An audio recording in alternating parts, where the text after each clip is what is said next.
dami ko nakikita. Sana mayroon. Yung binibigay nila ng OWA.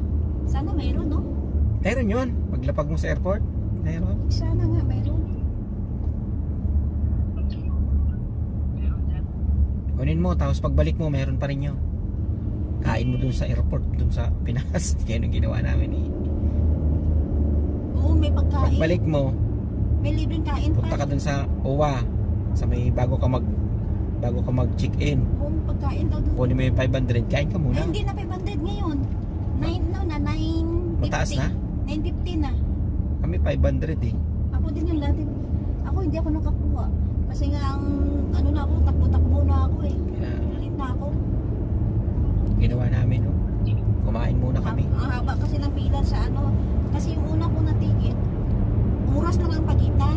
Isang oras lang. Eh hindi mo na pwedeng magpunta-punta kung saan pa kasi isang oras lang. Sa immigration pa lang eh. Hmm.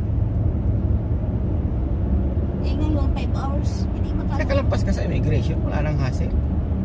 Ngayon, 5 Immigration lang hours. naman ang mahigpit. Pwede akong kumain ka eh, kasi may 5 hours eh. Oo. Pwede Doon naman sa, yan naman sa airport, makukuha ko pa yung Kahit mag- 950 ko. kahit malapit ka na sa check-in, may kainan pa din. Oo, libre kasi yun.